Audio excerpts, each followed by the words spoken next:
souveraineté, créer des champions. C'est ça. Je pense que c'est le même discours au Sénégal, en Côte d'Ivoire. À un moment, c'est pas juste des discours. Ouais. À un moment donné, il faut que tu assumes que tu vas créer des champions. Tu vas laisser la place. Ouais. Et pour créer des champions, il faut accepter que ce champion n'est pas parfait au départ. Oui.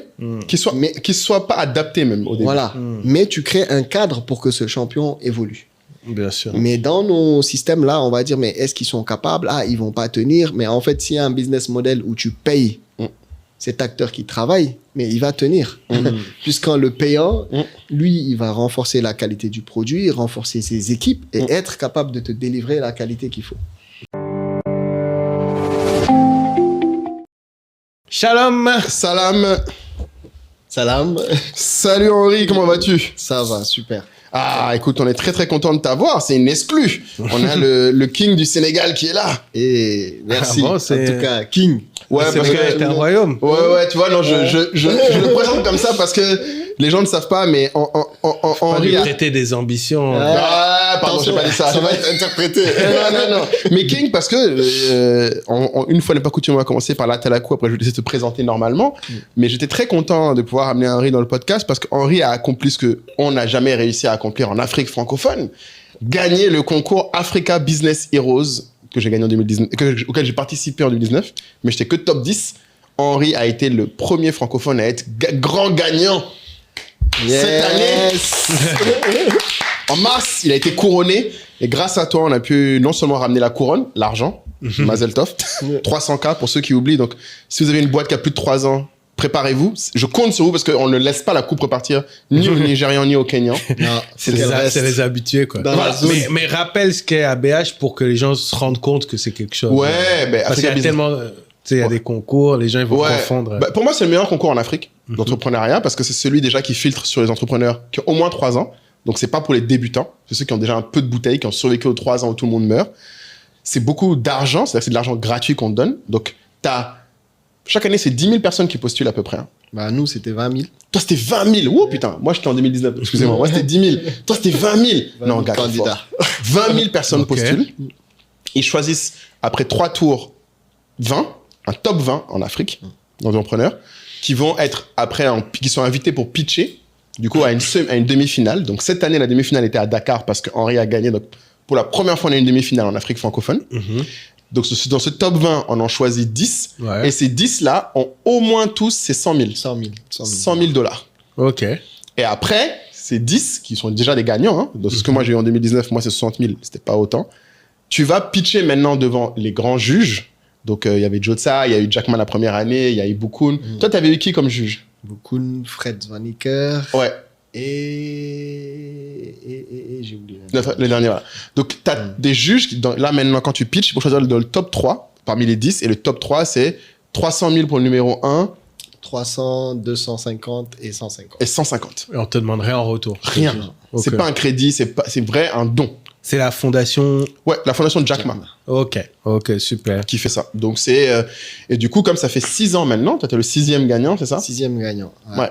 Donc, gagnant, donc long parcours. Ouais. Et effectivement, j'étais très motivé par ce côté francophone. Ouais. Et puis bon, c'était la 3e fois hein, que j'essayais. Exactement. Ce qu'il faut savoir, Henri, toi, t'as essayé et t'avais été recalé avant, mais même pas au top 20. Même pas top 50. Même pas top 50 les 2 premières fois. Et puis là, la 3e fois, on s'est dit, bon, on a plus de métriques, etc. On a poussé. Et puis, plus on avançait, plus on se disait, c'est possible. C'est possible. Et puis, quand tu arrives en demi-finale, là, quand même, c'est plus du virtuel. Tu vois les autres entrepreneurs. Tu te dis, bon, arriver jusque-là. Et en demi-finale, je crois qu'on était 4 ou 5 francophones. Quand même, hein? Ouais. Tout de suite, on s'est dit, bon, faut qu'on essaie de changer la chose. Il fallait au moins un qui gagne la bordel. Donc, depuis Égypte, on était en mode motivé. Il faut qu'un francophone gagne. Bon, on l'a fait, hein, top 10, puis top 3. Donc, dis-nous alors, comment est-ce qu'on pitch? Comment est-ce que tu te pitches? Comment est-ce que tu te présentes? Présente-toi pour ceux qui ne te connaissent pas, Henri, parce que là, j'ai fait la Talakou, mais pour ceux qui ne te connaissent pas, le raccourci. Donc, moi, je suis Henri Ousmane Gueye, donc je suis le cofondateur d'une entreprise qui s'appelle Ion Médical. On est dans la santé digitale. Donc, l'objectif pour nous, c'est vraiment de faciliter le parcours de soins des patients sans être trop technique. Et donc, on a des logiciels pour les cliniques, les hôpitaux. les assureurs santé, pour que tout ton parcours soit facilité, qu'on utilise le moins de papier possible. Donc, on fait ça dans le privé. Et en particulier au Sénégal, c'est nous qui implémentons le dossier patient national de l'État du Sénégal. Voilà. Le projet, c'est le projet, c'est dossier patient informatisé. Ok. C'est comme ça que c'est appelé, en tout cas au Sénégal. Donc, c'est un besoin quand même de tous nos pays aujourd'hui d'avoir des logiciels dans les hôpitaux qui permettent d'avoir l'historique pour que quand tu passes d'un hôpital à un autre, qu'on puisse voir tes informations. Ce qui n'existe pas encore aujourd'hui. On va dire, aujourd'hui, il y a beaucoup de bruit autour de la santé, mais à l'heure où on se parle, il n'y a pas encore vraiment un État africain qui l'a réussi. Il y a très peu de pays occidentaux qui l'ont réussi. La France a dépensé des millions d'euros. Ils l'ont jamais réussi. Et ils sont encore dans on change ça, on rajoute ça. Donc c'est un sujet qui n'est pas... La complexité, elle n'est pas technique. C'est que déjà, il y a énormément d'interlocuteurs dans la santé. Vous avez affaire à des médecins et autres qui ont fait de longues études, qui ont leur manière de travailler. Donc, toi, tu viens avec ton logiciel. Bon, il a fait bac plus 15. Toi, petit informaticien. Tu vas me dire quoi? Tu vas m'apprendre quoi? Moi, je sauve des vies, moi. Voilà. Donc, c'est un sujet assez complexe, mais qui est passionnant. Qui est passionnant quand tu commences à voir l'impact que ça a dans nos structures de santé et qu'est-ce que ça peut générer derrière comme retour en termes de création d'emplois, etc. Quand tu dois rencontrer les gens qui disent « je veux entreprendre dans le médical », qu'est-ce que tu leur dis? Qu'est-ce qu'il faut savoir quand on veut entreprendre dans ce secteur? Cette question-là, parce que souvent je dis la santé, c'est peut-être l'un des sujets les plus faciles à pitcher. Parce que très vite, tout le monde se concerne. Tout le monde est concerné. Et on a tous nos histoires avec la santé. Voilà. Par contre, c'est peut-être l'un des sujets les plus complexes à exécuter. Yep. Voilà. Ça, il faut vraiment que tu choisisses le bon sujet. Et surtout, les entrepreneurs dans la santé, on a les entrepreneurs qui créent des cliniques et autres machins. Eux, ils ont un marché garanti parce qu'il y a toujours des gens qui vont aller se soigner. Maintenant, quand tu es un entrepreneur du numérique qui va dans la santé, là, il faut que tu choisisses bien ton sujet. Parce qu'aujourd'hui, la technologie, il y a tellement de choses possibles que souvent, les entrepreneurs du numérique, ils sont dans leurs rêves, leurs grands sujets, IA, etc. Mais est-ce que ce que tu es en train de construire est adapté au marché où tu es? Ça, c'est toujours la même histoire. Donc, ton produit, déjà, il doit être adapté à ton marché, sachant que le marché que tu cherches à adresser, les plus gros montants viennent du public. Ça, c'est une autre particularité qui est difficile de la santé. Les plus gros montants viennent du public. Et le public, si tu veux y aller, c'est appel d'offres, c'est gros bailleurs, c'est État. Et donc, il faut le savoir. Il faut le savoir que... Et si on est dans nos zones-là, francophones, c'est des petits marchés. Donc, si tu veux faire que du privé, oui, tu vas faire du chiffre. Mais ce ne sera pas la grande entreprise qui scale. Et donc, il faut être prêt à te dire que si je veux scaler, je dois pouvoir bosser avec l'État, avec toutes les contraintes qui vont. Délai, tu parles à des VC, État, ils ont peur, Ils ont peur. C'est ça, quand tu bosses avec l'État comme client, ils sont en mode ouh. C'est ça. Donc, la santé, c'est énormément d'opportunités. Ça, il faut le reconnaître, parce que il y a beaucoup de problèmes, donc forcément, c'est une opportunité d'entreprendre dessus. Mais il faut faire les bons choix, être résilient. Parce que ce qu'on ne dit pas, c'est que toi, ça fait 10 ans que tu fais ça. Ça fait 10 ans que je fais Ion. Ok. On a créé ça avec mon associé, fin 2015. Ok. Et au début, moi, je suis un ingénieur en informatique. Donc, on revient de la France en mode, on va créer la grande société de services informatiques au Sénégal. Forcément. J'avais fait Capgemini, donc c'était mon modèle. Voilà. Tu veux faire une agence à la Africains qui ont fait SS2I, on va faire pareil. Voilà, je vais faire pareil en Afrique. Et puis, on arrive... on découvre cette notion de start-up. C'est vrai que moi, quand je crée Ion, je suis pas vraiment dans une vision start-up. T'es plus dans une vision de je crée des logiciels que je vends. Voilà, je suis plus dans cette vision-là avec un ERP de gestion d'entreprise. Et puis, on est 3. Et le 3e, lui, il a travaillé longtemps à la clinique Pasteur. Okay. Il connaît les problématiques dans la santé et il n'arrête pas de nous dire non, mais les gars, concentrons-nous sur un logiciel pour la clinique. Et c'est de là que moi, je commence, en tout cas, à développer. Pour ce monde-là. Pour ce monde-là. Et jusqu'au démarrage, je suis plus dans une vision, juste l'entrepreneur qui veut créer sa boîte, qui va être rentable, et puis voilà.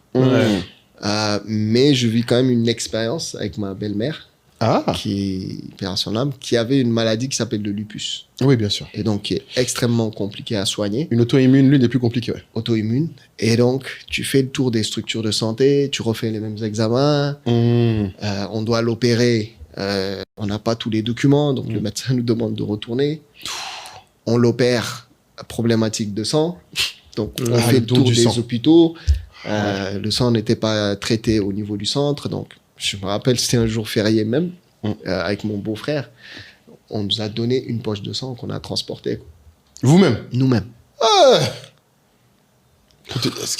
Pour de vrai. Tiens. Et j'avoue que cette expérience malheureuse, elle m'a complètement shifté. Ah ouais? Ouais, elle m'a complètement shifté dans ce que je voulais faire. D'accord. Bon, le hasard faisait que j'étais sur le sujet et je me suis dit, mais en fait, la problématique, ce n'est pas juste de donner un logiciel à une clinique, mais c'est comment est-ce que tu rends disponible l'information médicale de manière fiable, rapide pour le médecin, pour sauver une personne, en fait. Et c'est là qu'on commence à imaginer Ion au-delà juste d'un logiciel, mais plus un système d'information. Voilà. Et là... Ça, c'est quelle année, ça? Ça, c'est ce que je raconte. Elle, c'était 2017. D'accord. 2017. Et là, j'avoue que je laisse tomber tous les autres sujets. Ah, là, il n'y a plus, je vais faire une agence de service, il n'y a plus d'un. J'avoue que là, le truc me passionne. C'est-à-dire, je commence à me dire, mais si on arrive à réussir ça... Puis il y a du sens. Ouais. Il y a du sens. Donc, tu sauves des vies. Je suis un informaticien. Je sais que je peux faire plein de choses pour plein de domaines. C'est pas un débat. Mais là, je tombe sur un truc qui me touche vraiment. Et je pense que ça m'aide à être résilient pour la suite, qui fait que 10 ans après, on est encore là, quoi. C'est super intéressant. Et en plus, hier, tu me racontais un truc quand même important et qui, je pense, va faire un lien avec ton histoire. C'est que même ton retour au Sénégal, c'est aussi un choix qui t'a coûté beaucoup personnellement. Bien sûr, bien sûr. Mes 10 ans, c'est vraiment des choix personnels. Incroyable. Jusqu'à maintenant, je me dis, t'es pas très raisonnable. Et effectivement, on crée Ion fin 2015 et mon premier fils, il est né en janvier 2016 et il est prémat. Il est né à 6 mois, donc il est dans une couveuse. Je suis avec ma femme en France et puis là, on m'appelle pour venir signer notre premier contrat au Sénégal. Qui était un contrat encore de santé ou pas du tout? C'était juste... non, à l'époque, on était encore en mode SS2I. SS2I, ouais. Ton premier contrat, en tout cas, d'entreprise. Premier contrat pour Ion. Avec quand même une belle référence. Là, je raccroche et je suis à l'hôpital. Hein. Mon fils est dans la couveuse et là, je me dis, bon, là, ça va être compliqué. Ouais. Bon, j'en parle à ma femme. Elle réagit pas sur le coup. On continue les soins. Pour l'instant, c'est dans mon cerveau, mais je peux pas me dire quelque part, vas-y. Ouais, tu te dis humainement, je peux pas aller faire ça. Voilà.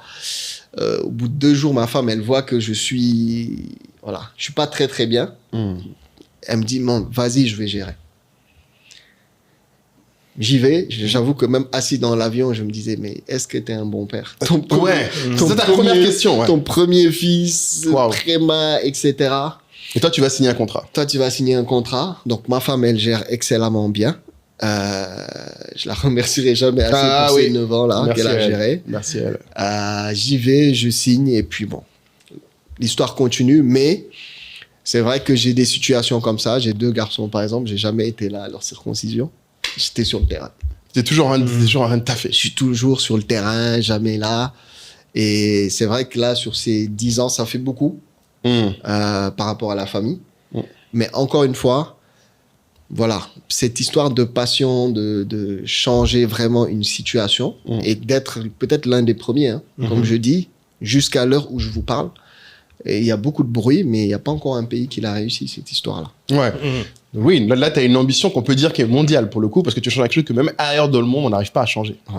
Et tu peux créer un truc qui peut servir de référence pour le reste du monde. C'est ça. Mais du coup, avec du recul, un truc que je me demande quand je t'écoute, parce que tu vois, l'une des choses que j'aime beaucoup dans notre podcast, c'est ces fameux moments de sacrifice dont les gens parlent pas. Et d'ailleurs, c'est dans African Business Heroes aussi qui est l'un des rares concours où les gens parlent de ces choses-là. C'est ça. Parce que moi, j'ai connu cette histoire parce que tu en as parlé lors de ton pitch. Et c'est même pas lors du pitch, non. C'est dans les questions de l'entrepreneur, on te pose après. Et d'ailleurs, il y a qu'un entrepreneur qui pose ce genre de questions aux entrepreneurs parce qu'on sait tous qu'on a laissé quelque chose sur la table. On laisse forcément des choses qui nous tiennent à cœur sur la table. Énormément. Et le truc que je me demande, c'est avec du recul, toi aujourd'hui, si, là maintenant, vu que tu sais ce qui s'est passé, est-ce que si on te remet au même jour et que tu dois aller signer ce contrat, tu serais allé le signer ou pas?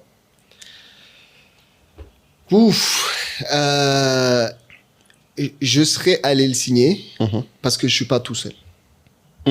Vas-y. Et c'est ça le truc, c'est que dans notre parcours d'entrepreneur, bon, il y en a qui réussissent, hein, peut-être tout seul, etc. Mais je trouve que tout ce qui m'a toujours drivé, c'est que en tant que décideur, j'ai des moments de solitude. Mais dans mon parcours quand même, j'ai du monde avec moi. Je vais commencer par ma femme parce que je me remets dans la même situation. Ouais. Moi, je suis partagé, je suis hésitant et pendant que j'hésite, je ne pars pas. Donc, je suis bloqué. Et c'est elle un peu qui me libère. Ouais, c'est elle qui te pousse. C'est elle qui me pousse, qui me dit, vas-y, je vais gérer. Sur la même config, je serais reparti. Parce que tu penses qu'elle aurait eu la même réaction. Parce qu'elle aurait eu la même réaction et que j'étais pas tout seul. Voilà. Et on a plein de situations comme ça sur les 10 années où, là, je parle de ma femme, mais j'ai 2 autres associés. Je peux dire, je vais à la guerre avec eux, les yeux fermés. Ça, c'est très important, c'est vrai. Et ça, c'est ça qui nous fait tenir, en fait. Voilà. Mais ce qu'il faut que les gens comprennent quand même, c'est que les success stories d'une personne qui fait tout et qui a la master boîte, même sur les personnes célèbres dont on parle, bien sûr, même je suis convaincu qu'il y a des gens dont on n'entend pas parler, qui sont à côté et qui étaient là en train de ramer avec toi dans la pirogue. Et c'est eux qui te donnent l'énergie. C'est ça, c'est eux qui te donnent l'énergie, clairement, parce que bon, c'est tellement intense qu'il y a des moments où tu te dis, bon, est-ce que je vais pas retourner à ma vie tranquille de... Parce que oui, toi là-bas, c'était un salarié et tu étais même un consultant indépendant. Tu avais le gramme. Ouais, non. Parce que certaines personnes qui nous écoutent, faut savoir un truc pour notre podcast. D'ailleurs, je te l'ai peut-être pas dit. Notre audience, on a énormément de médecins et des gens de la santé. Ok. À chaque fois que je suis dans des trucs de santé, il y a au moins ce seul endroit où je suis sûr, au moins une personne qui regarde le podcast. Quand il s'est cassé la jambe, à chaque visite d'hôpital, il me disait, mais je regarde le podcast, vraiment, tu es dans le truc. Mais le truc, quand tu étais consultant indépendant en France, parce que aussi beaucoup de gens qui nous écoutent, donc il y a les médecins, en Afrique beaucoup aussi, je trouve. Mais en Europe, on a beaucoup de gens qui sont des consultants indépendants, surtout informatiques. Oui, exactement. Parce que vous êtes un peu les nouveaux rois. Hop. C'est la fin d'année et on vous doit un cadeau pour vous célébrer et vous donner l'occasion de passer une nouvelle fois de l'information à l'action. Vous êtes depuis nombreux, quand je vous croise, à me dire « Ah, mais j'ai envie de rejoindre la tribu SOA » ou quand vous me voyez en me disant « J'arrive bientôt » et on sent qu'il vous manque un petit déclic. Au-delà de comprendre que dans la tribu SOA, vous avez accès à Kai et moi directement quand vous voulez, aussi fréquemment que vous voulez, tous les jours sur tous les sujets, autant personnel, business que l'actualité, et que vous avez surtout l'opportunité de rencontrer et échanger avec plus de 380 amoureux de l'Afrique et ambitieux, mais je pense qu'il est temps qu'on vous donne un dernier argument qui sera l'argument évidemment financier. On vous fait une promo exceptionnelle. Appelez ça Black Friday, appelez ça ce que vous voulez, mais on se dit qu'il est temps de vous donner une occasion de passer à l'action à moindre coût. Donc, l'abonnement à la tribu SOA, pour tout ce que je viens de discuter, en plus des masterminds, des meet-up, normalement, c'est 200 € l'année. Maintenant, exceptionnellement, pour quelques semaines, on va le faire à 150 € l'année. Donc, c'est une super réduction, déjà, dont vous pouvez profiter dès maintenant en cliquant dans le lien ci-dessous. Mais pour aller plus loin et pour vous montrer qu'on vous écoute, dans les échanges qu'on a avec vous, dans la vie de tous les jours, quand on vous croise ou même des fois sur le podcast, vous souvent dites que vous aimeriez vous abonner mensuellement. Souvent, je comprends aussi, parce que j'ai croisé des étudiants qui m'ont dit qu'avec leurs petits moyens, ce serait plus simple pour eux à absorber. Et évidemment, on veut vous avoir et on ne veut pas que l'argent soit un frein. Donc, la dernière et super nouvelle qu'on vous annonce exceptionnellement pour ces quelques semaines de fin d'année, c'est maintenant, vous pouvez vous abonner à la tribu SOA mensuellement, avec un abonnement de seulement 20 € par mois pour ces quelques semaines. Donc, vous imaginez que là, c'est la dernière barrière qui tombe et en accédant à la tribu SOA, vous avez accès bien sûr à tout ce qu'il y avait avant, nos masterminds exclusifs, autant sur mon exit de Anka que sur le plan de vie avec Kai et tout le reste, mais surtout la plateforme pour échanger avec nous et toute la communauté. Sans compter, et ça, c'est la petite nouvelle aussi que je vous annonce, qu'on organise de très belles choses pour la fin d'année, des meet-up exclusifs à Abidjan, en France et ailleurs. Mais en plus, en début d'année prochaine, il y aura encore plus de choses passionnantes et rares, comme des dîners avec nos invités du podcast, réservés à ces membres de la tribu. Donc, je pense que là, je ne peux pas en dire plus. C'est moins cher. Vous pouvez le faire mensuellement. Et en plus, il y a énormément de choses qui arrivent. Donc, si vous voulez enfin passer de l'information à l'action et que vous avez écouté, apprécié le podcast SOA et que vous voulez aller plus loin et rentrer dans la tribu State of Africa, c'est maintenant, c'est dessous. Et à très vite dans la tribu SOA. Ciao! Les nouveaux rois, non, mais tout était fait pour que je reste en France. Ah, il faut qu'on en parle. Tout est fait pour que tu restes en France. Non, parce que bon, je fais une école d'ingénieur en France. Stage, je trouve un boulot direct. Propre. Capgemini, Société Générale, BNP. Voilà. T'es bien. Ça, je suis bien. J'ai ma facturation. Mais d'ailleurs, comment t'es passé de ce... Tu peux aller au Parc des Princes de temps en temps. Alors, je vais pas le dire ici, mais j'ai dépensé beaucoup d'argent au parc. C'est bien. Remboursé par la société. C'est pour la patrie. Non, le parc, c'était bon. Beaucoup de rendez-vous d'affaires au parc. Beaucoup de rendez-vous d'affaires. C'était pour les affaires. C'était pour les affaires. À un moment, je me suis même projeté, est-ce que je vais pas être en loge, tout ça. Prends une petite loge. Donc, je suis un grand Mais du coup, fan. je veux juste quand même qu'on revienne sur ce moment, parce que j'ai l'impression que c'est aussi un choix que tu as fait. Parce que tu étais salarié, qu'est-ce qui t'est passé consultant indépendant? Parce que là, on a parlé de qu'est-ce qui s'est passé de consultant indépendant à rentrer. Mais qu'est-ce qui t'a... Alors, ce qu'il faut savoir quand même, c'est qu'au moment où j'ai mon bac et que je quitte le Sénégal... Ouais, parce que tu as eu ton bac au Sénégal, toi. J'ai eu mon bac au Sénégal. T'as grandi à Dakar. J'ai grandi à Dakar, voilà, dans une ville qui s'appelle Guédiawaye. Donc c'est le Sénégal, mais pas Dakar, ouais. Ouais, donc très fier de là-bas, justement. Et en fait, je pars. Au moment où tu pars, tu as cette joie-là de te dire, ah, j'ai mon bac, je pars. Je pense comme tous les gens qui sont partis après le bac. Bizarrement, dès que je mets les pieds en France, le Sénégal me manque. Ah, déjà? Dès que j'arrive, je sais pas pourquoi, je ressens déjà ce truc de j'ai plus ma famille, j'ai plus les amis, etc. Après, bon, je m'adapte, je fais les études, mais c'est vrai que pendant mes études, j'avais tout le temps ce truc de retour. Donc, je m'étais dit, je vais rentrer rapidement. Ouais. Voilà. Quand je commence à finir mes études, je discute avec les parents. Tout le monde me conseille, oui, avec l'informatique. C'est pas très développé ici. Travaille encore pareil, un peu. Toujours que tu restes le plus longtemps. C'est un classique. C'est un classique. Les gars, on connaît. Reste là-bas. C'est pas mal d'abord. Reste un peu d'abord. Tu vois, et donc, effectivement, j'apprends le métier. Et puis, mais c'est vrai que je suis salarié, mais j'ai cette pensée vers le Sénégal. À l'époque, déjà salarié, j'ai pris les petits crédits revolving, là. J'ai essayé de faire des poulaillers. Voilà! Tu es le gars de la diaspora, le vrai, le gars de base. Donc, tu as fait poulailler. Beaucoup de gens, notre audience, se reconnaissent. Beaucoup de gens sont comme lui. C'est pour ça que je voulais qu'il raconte à distance. Tout ça a foiré lamentablement. Juste, sachez-le. C'est un rituel. J'ai dû tomber sur une vidéo de Philippe. Ah non, à l'époque, il n'était pas encore là. Faites du poulet.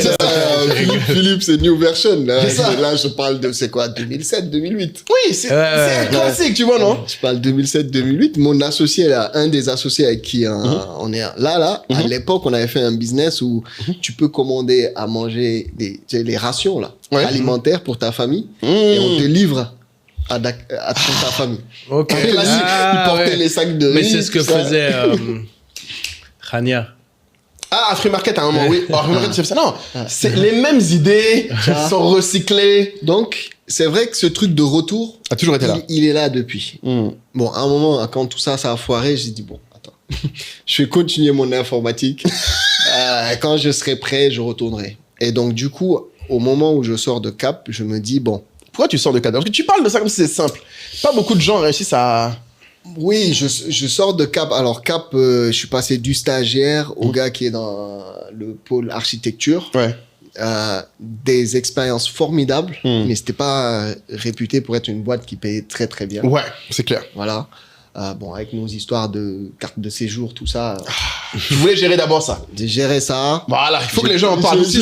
Non, Henri, tu as vécu le chemin classique des Africains. Attends, la queue à 4h du matin à la préfecture. Alors... sous le froid. Ouais, on a vécu ça. C'est facile. On a vécu ça, tu vois. Et au moment où je quitte, je me dis, bon, à un moment, ce que je gagne là ne me permet pas vraiment d'aller au niveau où tu veux. Voilà. Déjà, j'ai pas de liberté parce que je suis un salarié, tu vois. Et donc, quand je partais à Dakar en mode vacances, j'essayais de faire des choses, mais une boîte ne peut pas marcher comme ça. Et là, j'ai commencé à me dire, bon, je peux peut-être être un consultant indépendant. Je gère mon planning, mon niveau de facturation et je peux commencer à voyager. Donc ça m'influence un peu. C'est un super milieu, moi, je trouve. Hein. C'est un très bon moment de transition, ça. C'est ça. Donc, quand je sors de Cap, il y a une transition quand même où je suis pas tout de suite indep. Je passe par une boîte parce qu'il faut trouver un client. C'est ça. Donc, il y a une boîte qui me porte et qui m'amène dans... Ah, tu fais du portage salarial. C'est ça. Et après, au bout d'1 an et demi, 2 ans, et surtout là-bas dans la finance, chaque 3 ans, il faut que tu changes de boîte. Oui. Et donc là, je passe le pas de passer indep. Du coup, complètement. Au moment où je passe indep, quand même, là, j'ai dans la tête facturation, avoir de l'argent et à un moment... On rentre au Sénégal. Voilà. Et donc ça se prépare. Et puis, à un moment donné, je finis mes 3 ans BNP. Malgré tout ce que j'ai tenté avant, je ne savais pas exactement quand est-ce que je repars.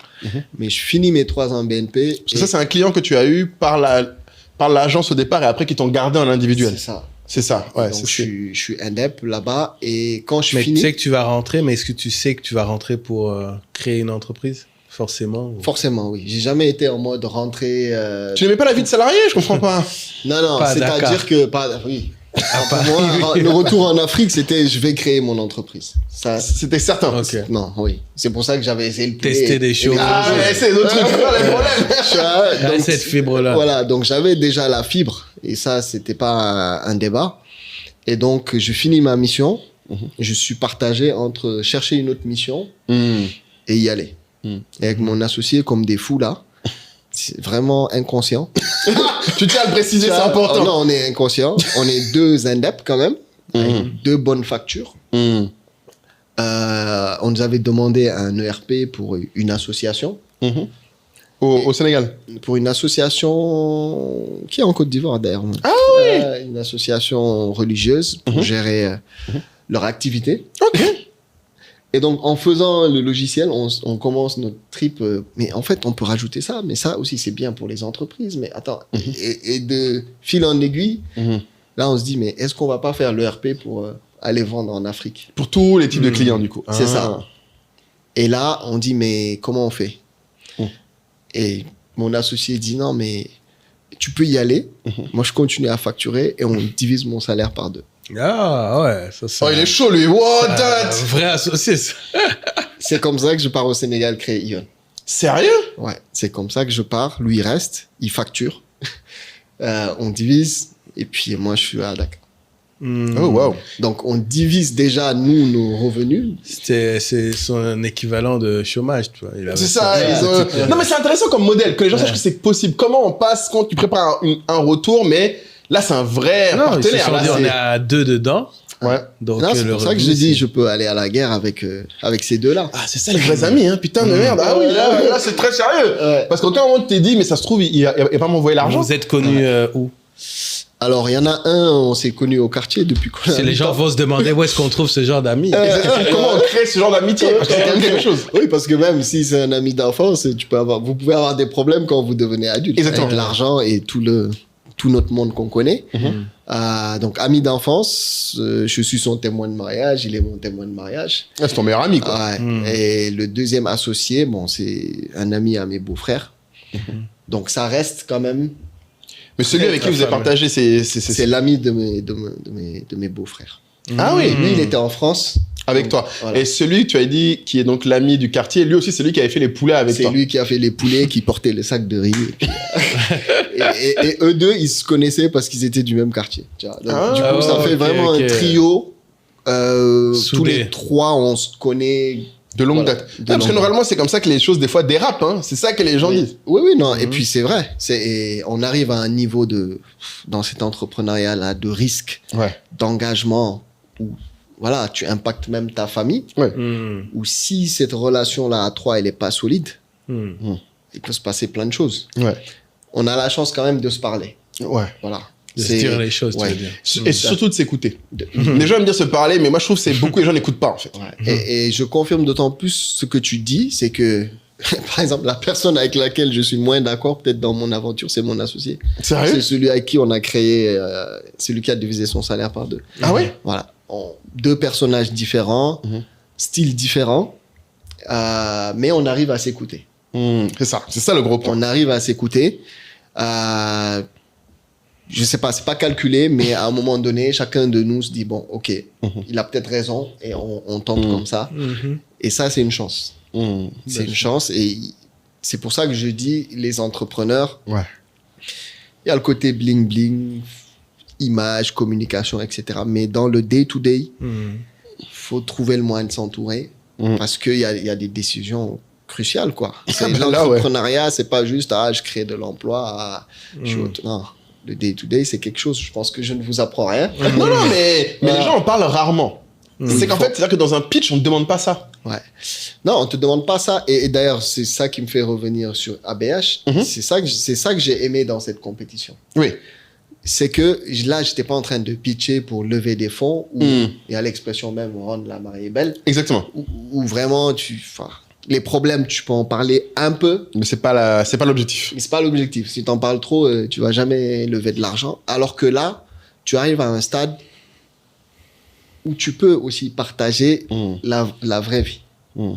Voilà, derrière ce qu'on fait. Et moi aussi, c'est un côté qui me plaît dans l'entrepreneuriat. Je suis très ambitieux. Mais moi, je cours pas, par exemple, derrière les levées et tout. C'est pas des choses qui me font rêver. Ce qui me fait rêver, c'est le résultat derrière que tu obtiens. Ce qui fait que j'aime bien partager notre vrai vécu. Mais du coup, comment tu as développé? Parce que moi, ce que j'entends dans votre monde digital, startup, ABH, c'est les levées, c'est les millions, c'est la presse, c'est la gloire. Toi aussi, tu étais dans le digital, pourquoi tu fais genre? Non. Il aime trop pousser les gens. Il fait les SaaS, c'est l'informatique. Non, nous autres, on est des communicants, on se sert du digital. Vous créez le digital. Ouais, non, on crée le digital, mais on est dans un marché. Ouais. Et le marché n'est pas simple. Pour moi, il y a le monde occidental, chez les ricains, le monde anglophone en Afrique et le monde francophone en Afrique. C'est des modèles différents. Et ce sont des modèles, des marchés totalement différents. Si je prends notre zone là, par exemple, tu n'as pas assez d'investisseurs. Ouais. Alors, ça, c'est un grand débat, D'investisseurs seed. Seed, oui. Bon, maintenant, ça va mieux parce que maintenant, ils veulent tous venir dans notre zone parce qu'ils disent qu'il y a de la monnaie. La monnaie est stable. Oui, là, on est en 2025. Mais moi, à notre époque, quand je crée Ion... Non, c'est comme moi. Il n'y avait personne. Voilà. Attention. Oui, parce qu'il faut que les gens ne disent pas. Oui. Maintenant, c'est plus le cas. Avant, c'est le cas. C'est-à-dire que quand on crée Ion Nous 2015, il y a peut-être un incubateur au Sénégal. Oui, non, il n'y avait rien. Il y avait le CETIC, c'est tout. CETIC, exactement. Je me souviens, à l'époque, il y avait le CETIC. Et donc, investissement seed. Je me rappelle, j'ai des amis Wikari, à l'époque, ils avaient levé... Wikari, Gola et compagnie, on les connaît. Voilà, 200 millions. Avec Teranga Capital, Teranga Capital. Ah ouais, c'est vrai que c'est des stars, Wikari, à l'époque, ça la joue tout le temps. Parce que bon, tu sais, nous, on était aussi dans le combat, on voyait rien de tout ça. Donc, tu vois, et pour te dire, voilà. Donc, ça veut dire qu'il y a cette période-là, compliquée, où t'as pas de fonds seed pour valider ton modèle, pour tester ton produit. Donc, nous, comment on développe? Comme je dis, moi, je suis très pragmatique. Bon, on a mon associé qui bosse et on divise par deux. Ça nous permet pas de scaler, mais ça nous permet de tenir. C'est-à-dire de développer. Et puis moi, je suis un ingénieur, donc moi-même, je développais. Oui, tu ne payes pas de salarié, ce qui est une grosse diff. Donc, je ne suis pas obligé d'aller prendre 10 développeurs pour faire mon truc. C'est ce qui tue beaucoup d'entrepreneurs qui rentrent. Si tu veux aller extrêmement vite. C'est ça. Oui, mais beaucoup d'entrepreneurs, lui, il y a une particularité qui est importante aussi. La plupart des gens que je vois qui font des boîtes dans le digital, qui sont contraints de lever, c'est parce qu'en fait, encore une fois, ils n'ont pas de CTO. Eux-mêmes ne peuvent pas développer. Ce qui fait quand oui, donc tu lèves pour principalement payer le CTO. Mais oui. Tu lèves parce que il faut développer ta plateforme, il faut tester, etc. Ça a un coût. Donc nous, notre chance entre guillemets, c'est qu'on a les compétences de ce qu'on vend. Exactement. Vous deux ou vous trois carrément? Alors moi, je suis informaticien. Joseph, celui qui soulevait les sacs de riz, il a travaillé plus de 10 ans à la clinique Pasteur. Ah ouais, donc lui, c'est vraiment le métier. Il connaît le métier. Et le troisième associé, il est ingénieur comptable financier. Ouf, le trio. Tu vois, Et la puis, complémentarité. expert Swift. Ouais, mais c'est vraiment... Ah ouais, en plus, Swift, Qui a travaillé dans des SI. Donc, en fait, lui, il peut facturer jusqu'à la fin de sa vie sans problème. Ouais. Mais déjà, c'est marrant, c'est quoi son prénom? C'est la MSN. John Paul Jatta, il s'appelle. John, ok. Il va pas aimer. Je t'ai cité. Et il n'a pas qu'on dise son nom. Ouais, Les financiers veulent toujours rester. parce que ça fait 2 fois je vois, dis pas son nom, je dis mais il veut pas, c'est ça. Non, mais en fait, ces deux-là, c'est aussi des arnaqueurs. Ils veulent jamais apparaître. Oui, ils aiment t'envoyer ton charbon. Ils m'envoient, machin, ils disent, laisse-nous. Donc, du coup, longtemps, les gens croyaient que j'étais tout seul. Je dis, non, il y en a 2 autres derrière. Mais c'est important. Enfin, je sais que je comprends les gars. Franchement, j'avais les mêmes modèles chez moi, Kader et autres, ça se cachait à fond. Mais il faut que les gens sachent que sans vous, c'est pas possible, en fait. Ah, sans eux, c'est pas possible. Ça, voilà, ils sont là. Donc, donc c'est ce qui permet de développer un modèle. Alors, tout à l'heure, tu disais, il y a le modèle occidental, le modèle donc US, Europe, Afrique anglophone, Afrique francophone. Mais est-ce que tu es en train de dire que du fait, bon, en tout cas à cette époque, du fait du manque d'investissement pré-seed ou seed, pour toi, la façon la plus perspicace de lancer une startup, c'était d'avoir ses propres compétences. Parce que ça élimine beaucoup de gens, quand même. Tu vois, si t'as pas les compétences de créer... Non, mais oui, mais c'est pour ça qu'on n'a pas beaucoup de vrais champions dans nos écosystèmes. Oui. C'est une explication claire. C'est qu'aujourd'hui, il y a des soit environnements... Soit t'as beaucoup d'argent, soit t'as les compétences. Oui, il y a des environnements où tu lèves de l'argent avec des PowerPoint. Ah, chez nous, non. Oui, non, mais attention. Tu sais, je dis souvent ça. D'ailleurs, c'est vrai que j'ai peut-être déjà eu dans SOA. Mais en fait, tu lèves avec du capital existant. Ou tu as un capital compétence, donc c'est ce que lui décrivait, ou tu as un capital relationnel, donc ça veut dire que et dedans, on met l'expérience des écoles. Les gens qui lèvent avec PowerPoint, souvent, c'est parce qu'ils viennent des environnements où ils peuvent trouver le capital comme ça. C'est ça que tu as des Africains qui y arrivent. D'ailleurs, les anglophones, très souvent, si tu remarques, ceux qui lèvent, c'est pas particulièrement qu'il y avait plus de VC dans leur pays. C'est qu'en fait, les VC qu'ils ont eu là, c'est ailleurs. C'est quand ils étaient aux États-Unis, en Angleterre, qu'ils ont croisé ces VC, qu'ils ont croisé les gens qui les font lever. Ce qui nous isole encore plus, nous, en Afrique francophone, c'est qu'en fait, très peu de nos gars qui sont exposés là-bas reviennent. C'est-à-dire, quand tu as un gars qui a la capacité, par exemple, d'arrêter chez Goldman Sachs un Ivoirien, c'est assez rare qu'il revienne. No offense, tu vois. Mais vous avez essayé ou? De lever? Ouais. Oui. Plein de fois. On a essayé. Plein de fois. En fait, on était sur un sujet quand même compliqué. Ouais. Après, sur le retour d'expérience, quand même. Vas-y. Si tout à l'heure tu me demandais est-ce que j'aurais refait le truc. Pour le coup, ma manière de pitcher, à l'époque, peut-être que je l'aurais changé. Ah, maintenant tu sais mieux. Oui, parce que j'avais en fait, l'ambition du projet, c'est rendre la donnée médicale disponible partout. C'est-à-dire, n'importe quel hôpital, on a ton dossier médical. Donc, c'est une très grande vision. Et en fait, avec le recul, peut-être que je devais pas trop insister sur la vision et dans ce cheminement-là, parler de quelque chose d'un peu plus réaliste. Concret, de la traction. C'est-à-dire dire, je sais pas moi. Ou vos compétences. Nos compétences, mais surtout dire, bon, je digitalise des cliniques. Voilà. C'est moins sexy, mais c'est plus palpable. C'est plus palpable que rendre la donnée accessible? Oui, parce que ça veut dire Moi, que... ça me parle plus... non, parce que... T'es pas investisseur, c'est pour ça. Voilà, parce qu'il y a ce truc-là où tu es avec ton cœur, je veux sauver des vies, connecter tous les hôpitaux. Et l'investisseur, il dit, bon, ok. Est-ce qu'il y a l'argent dedans? Comment tu gagnes de l'argent? Tu sais, c'est intéressant ce que tu dis là, parce que ça me fait penser à... Là, il y a un podcast qui vient de sortir à Wimbart, je sais pas si tu connais Wimbart, c'est ceux qui font la communication PR pour moi, je t'avais dit, pour mes levées de fonds. Ah oui. J'ai déjà parlé, qui coûte très cher. Qui coûte très cher. Qui sont très forts en storytelling, justement, levée de fonds. Qui lance enfin un podcast pour ceux qui veulent lever des fonds. Et elle va du coup prendre tous ceux qui veulent lever des fonds. Elle a commencé avec Ian, le fameux gars qui a été chez Flutterwave et Andela, donc dans 2 unicorns africains. Ah oui. Il a dit une phrase qui résume ce que tu viens de dire. Il dit, alors je sais pas comment il faut que je traduise en français dans ma tête, du coup c'est un peu dur.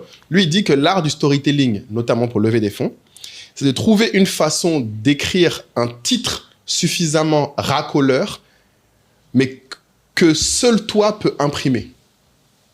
C'est-à-dire qu'il faut que, à quel point le truc est racoleur, soit une fonction d'à quel point ce que toi tu as fait et qui tu es rend ça crédible. C'est technique. Ouais. Mais c'est ce qu'il vient de te décrire en fait. C'est l'art de dire des choses qui ont l'air concrètes, mais qui en même temps donne une ambition. C'est ça.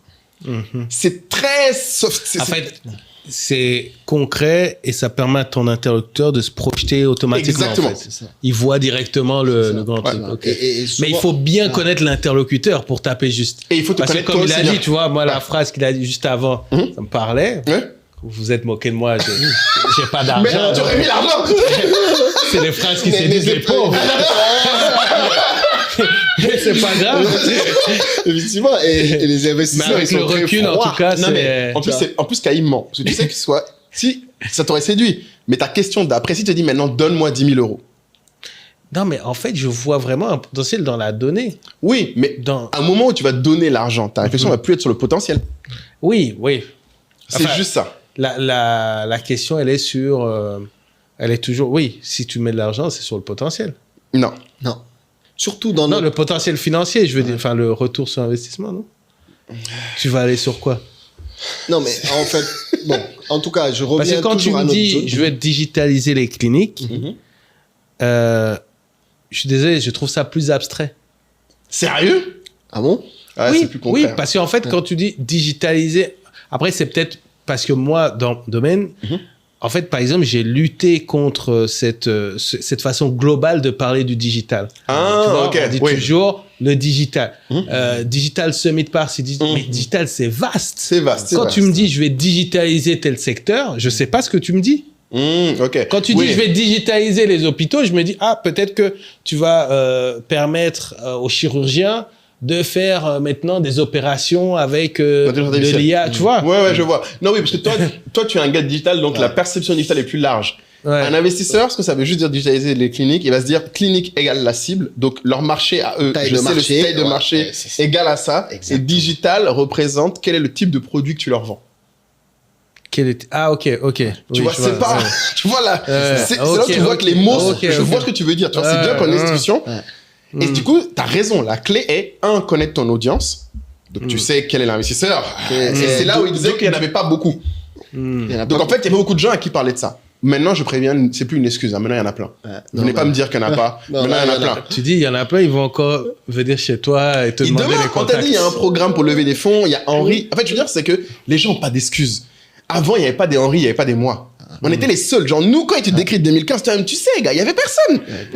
Les gens, maintenant, qui font des dingueries, j'accepte plus, en fait. Parce que maintenant, il y a des gens avant.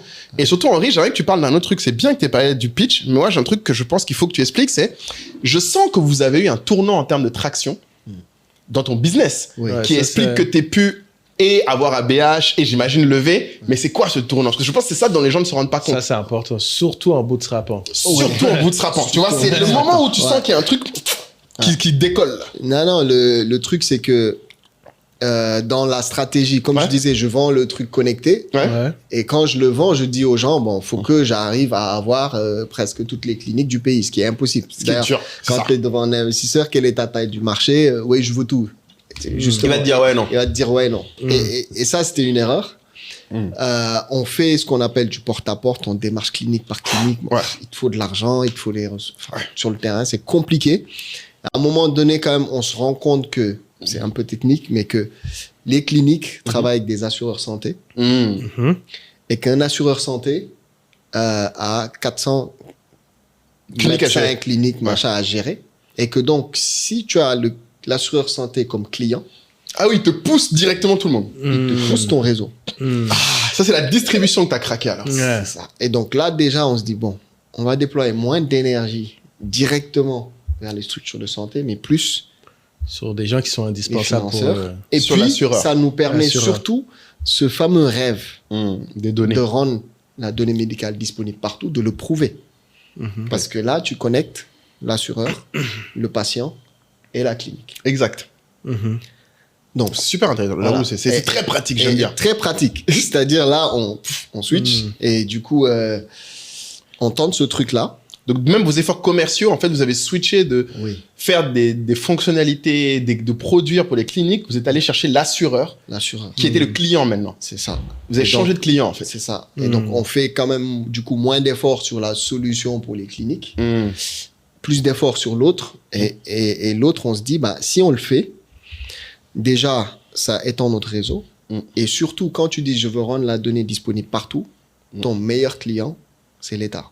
Donc, quand tu fais ce choix aussi, tu es en train de te dire, bon, si j'attrape l'État, pendant un moment, ce sera difficile quand même d'avoir des investisseurs. Ouais. C'est un choix. C'est un choix. Ouais. Voilà. Et nous, durant Covid, quand même, l'État a utilisé notre plateforme. Ah, donc le Covid est un des trucs qui a changé beaucoup. Donc, il y a ce changement de stratégie. Il y a Covid qui arrive. Ah, il y a une autre vague. Il y a toujours les deux, ouais. Voilà. Il y a Covid qui arrive. Et quand Covid arrive, nous, on propose au ministère de la Santé d'utiliser notre plateforme gratuitement. Donc, on a pu faire un dossier patient Covid, donner l'information sur la disponibilité des médicaments, des lits, etc. Donc, on remerciera jamais nos équipes entre ceux qui développaient, qui faisaient des nuits blanches, et ceux qui étaient dans les centres de traitement avec des masques. Pendant que les gens étaient enfermés. Ah oui, donc c'est ça le fameux pivot, là. En fait, tu vois. Mais attends, parce qu'il a parlé de deux pivots, entre guillemets. Mais je veux revenir sur le premier, quand tu changes de client et que tu arrives chez les assureurs, parce qu'il ne faudrait pas que les gens pensent qu'ils galèrent puis ils disent, il faut juste que je change de client. Il faut aussi que ce client soit pertinent. Il faut qu'il ait un problème. Que tu sais résoudre. Que tu sais résoudre. Donc, comment tu as été accueilli par les assureurs? Parce que de base, vous y allez par... Alors, on va chez les assureurs santé. Donc, on reste toujours dans la même problématique. Parce que quand tu dis « je veux rendre la donnée disponible tu dois connecter les différentes parties prenantes que l'on retrouve dans le parcours de soins. Et donc, quand tu te soignes, tu interagis avec les médecins, avec les pharmacies. Et si tu as une assurance, tu interagis avec eux. Donc, il y a des processus santé qui impliquent les assureurs. Donc, dans notre ambition, là, on n'avait pas encore bien tilté comment connecter les assureurs, mais on savait qu'un jour, on devrait les connecter. Mais on se disait, ça va venir plus tard. Mais à un moment donné... Tu n'as plus attendu plus tard, tu en as fait une priorité. On a dit non, on ne va pas attendre plus tard. On va y aller maintenant parce qu'ils vont nous accélérer. Et donc, quand vous êtes parti les voir? Oui, donc eux, leur prise de décision est beaucoup plus longue. Par contre, donc on a... Plus longue que les hôpitaux encore? Oui. Ah oui. Forcément. Ce qu'il faut savoir, c'est que les assureurs sont... Voilà, c'est des personnes qui sont là depuis. Et donc, cette histoire de digitalisation les rattrape. Et donc, ils ne sont pas forcément matures dessus. Aussi, il y a aussi... Est-ce que tu es en avance sur ton marché ou pas? C'est très important dans ton parcours. Le fameux timing dont on parle souvent. Tu vois? Exactement. Mais ça nous prend du temps, mais on en accroche et on arrive à faire cette preuve-là de parcours connecté. Tu as une assurance, tu viens juste avec ton numéro de téléphone, tac, tac, on te retrouve, on te soigne. En tant que patient, sur ton carnet de santé, tu retrouves tes données et l'assureur a la facture et le médecin aussi a sa facture. Ça, c'est le produit résumé. Ça, c'est le produit résumé et c'est une preuve que la donnée, elle circule et toi, en tant que patient aussi, tu as tes données. Voilà. Si tu te projettes plus loin, c'est que tu peux avoir tes ordonnances et tout ce qui s'est passé. Et quand tu iras dans un hôpital, tu peux le partager. Et l'assureur, il vous paye un abonnement en fonction d'une... Ok, par assuré. Ah oui, c'est quand même mieux. Et là, tu viens de résumer un truc pour moi, pour ceux qui nous écoutent. Tu confirmes un truc que j'ai toujours senti, mais c'est vrai qu'en parlant avec toi, ça me confirme plus clairement. Oui, les gens parlent du timing quand tu veux de la croissance. Il y a le product market fit. Mais en fait, oui, il y a quand même aussi un truc que moi, il faut que je rajoute, c'est la fameuse vague. Il faut qu'il y ait le Covid aussi qui se rajoute. Tu vois, même nous, dans notre histoire, dans le cas, le Covid a été un accélérateur incroyable. Ah oui, parce qu'avant Covid, expliquer à un médecin, dossier patient en ligne, machin, ouf. C'était dur. Tu vois. Puis bon, ce sont des gens qui n'ont pas beaucoup le temps, etc. Donc, c'est compliqué. Covid arrive, tout le monde... n'a pas le choix. Il n'y a pas le choix, en fait.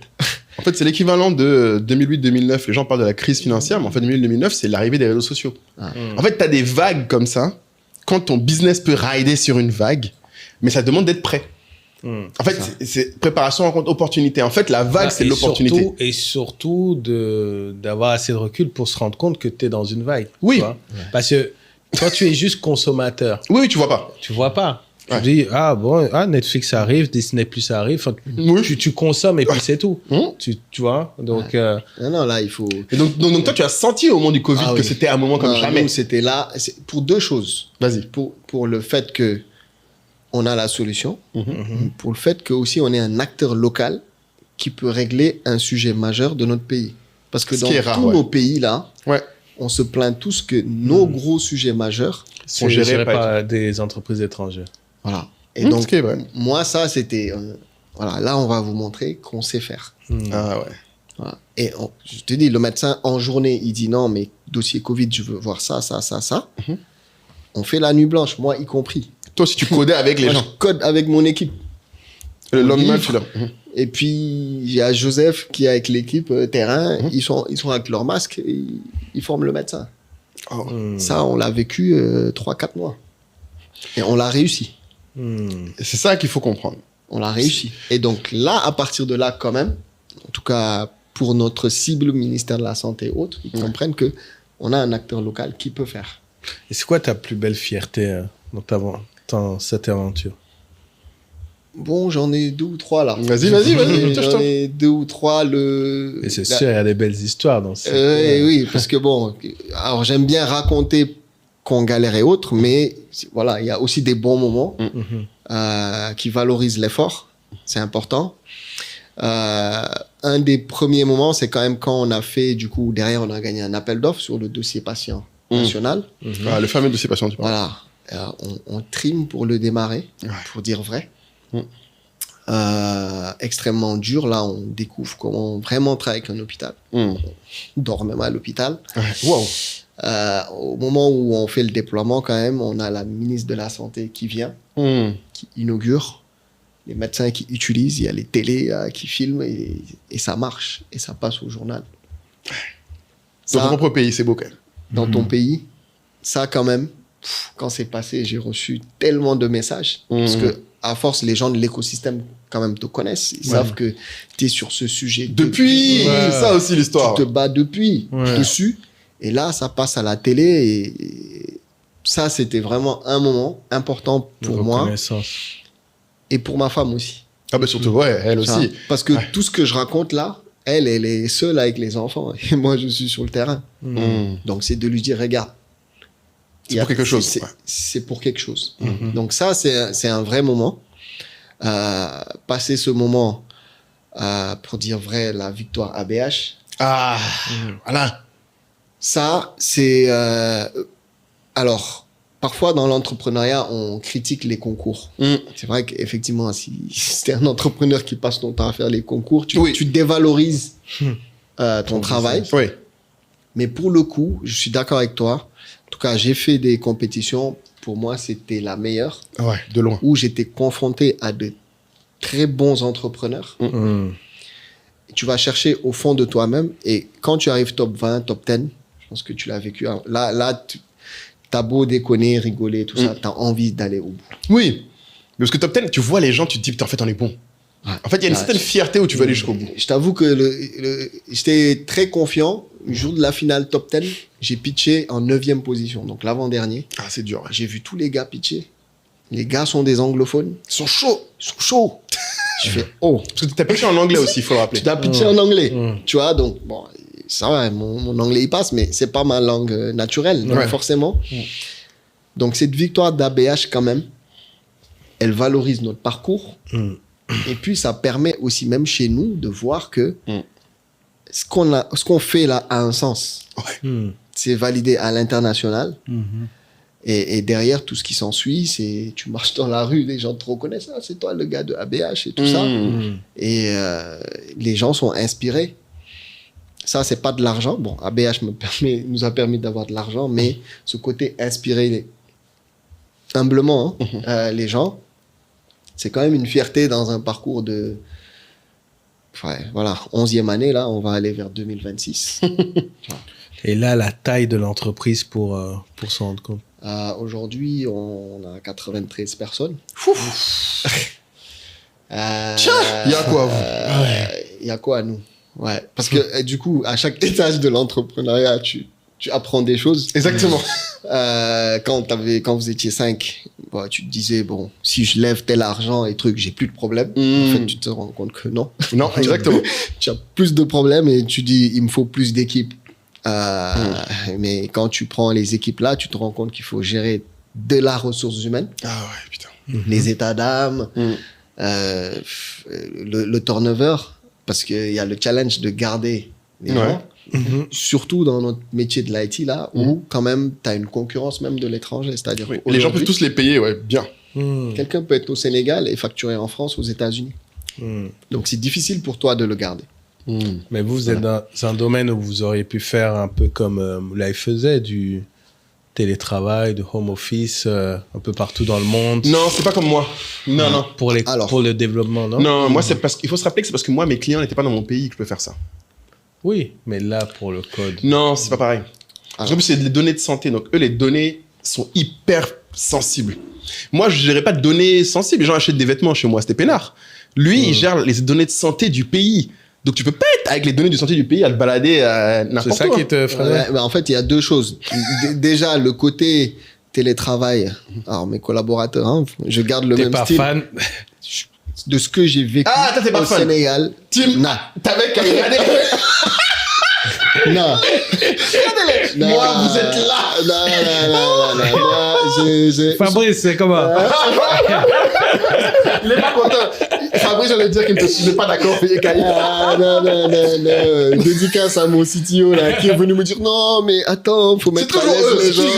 Non, laisse-leur les jours. Ouais, ils montent Google, tout ça. Ouh, là. Google, faut les croissants le matin aussi. C'est ça. Non. Là, moi, je suis pas, en tout cas, de ce que j'ai vécu.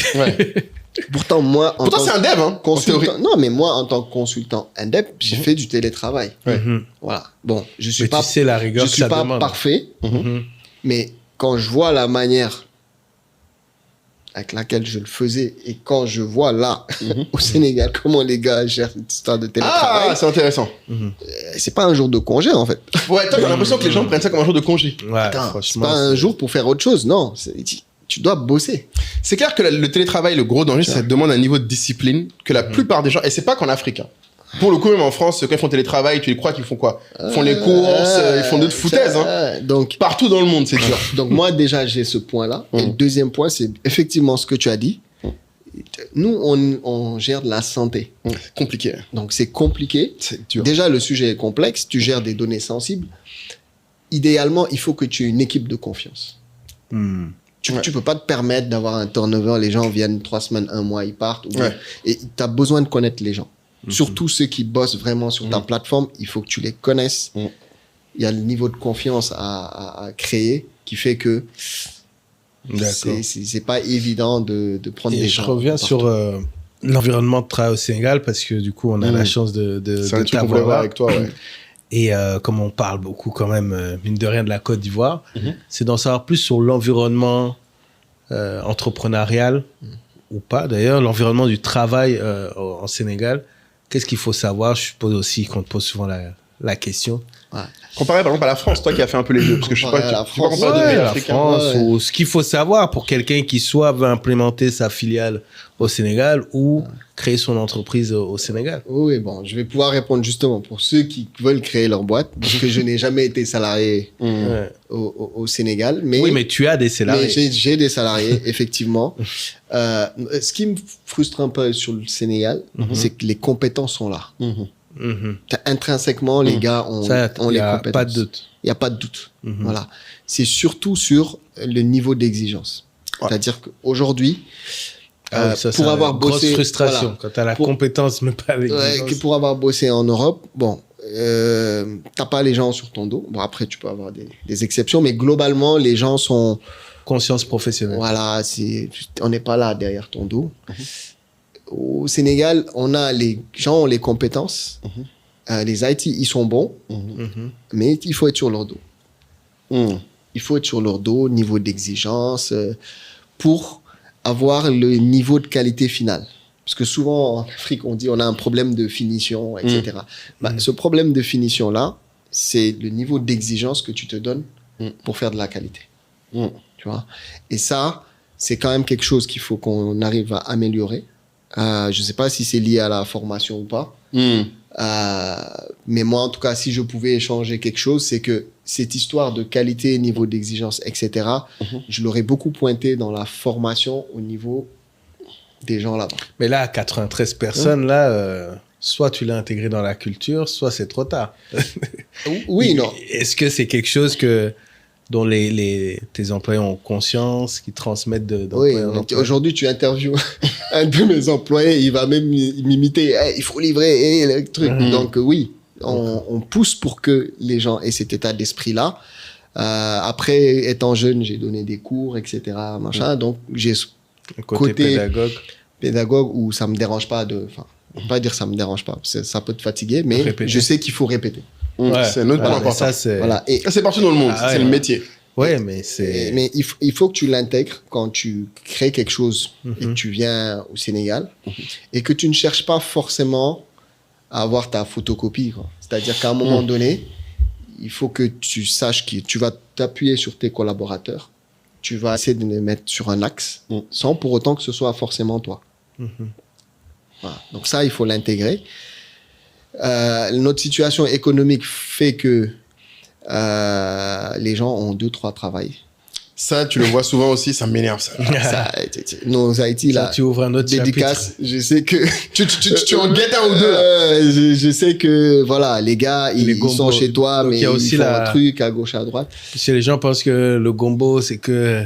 Ils voient rien. Non. Ça existe. Voilà. C'est la plaie des pays pauvres. Mais en résumé, les compétences sont là.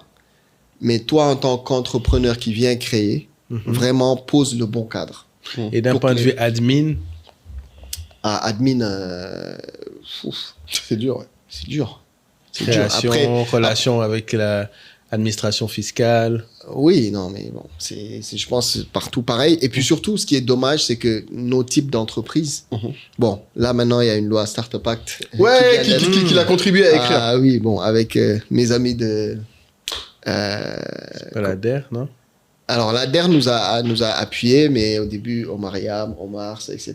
Ouais, en fait, c'était un truc comme un peu nous, on a eu le CI20 ici, qui a initié le projet. Eux, ils avaient aussi leur petit groupe. Oui. Si tu veux, c'est souvent comme ça. En vrai, les gens ne le savent pas. Mais avant que ça devienne des lois, avant qu'il y ait des projets politiques, il faut que les acteurs du privé amènent quelque chose. Bien sûr. Donc, on avait gribouillé quelque chose, on avait fait pousser, la DER avait poussé. Il y avait eu la loi, mais pas de décret d'application, etc.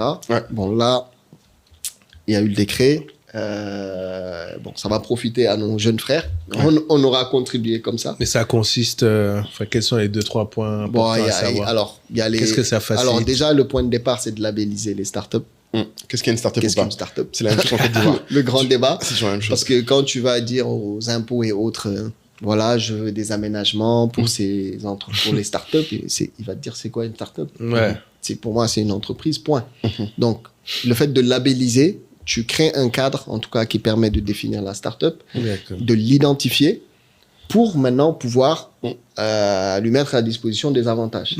Donc, des avantages qui peuvent être au niveau des appels d'offres, des points, parce que tu as le label, des incitations fiscales, machin, des choses comme ça. Voilà.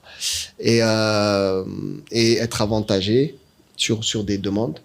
A priori, il y aura des quotas d'entreprises locales sur certains sujets. Voilà. Donc, c'est déjà un point de départ qui est intéressant. Il faut que, en tout cas, les jeunes entreprises labellisées en profitent, ne serait-ce que d'avoir un label. C'est déjà ça. Tu vois, et les gens vont comprendre. Parce que nous, à l'époque, start-up, les gens pensaient que nous, on sortait de l'école. Des petits là. Les nouveaux là. Alors que moi, j'ai bossé Indep, tu vois. Donc, ça permet à l'écosystème d'être mature et surtout à la cible.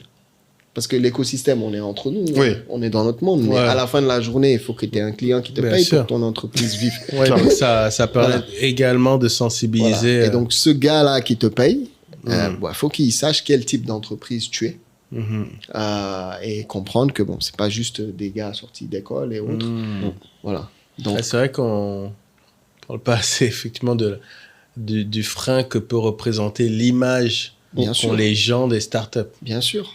Avant de payer un service à une startup. Oui, et comment tu l'évalues, même déjà comment tu l'accueilles, est-ce que tu lui donnes tes données, est-ce que tu lui fais confiance? Nous-mêmes, on le vit. Oui, tout le temps. Nous-mêmes, et on travaille sur le projet national.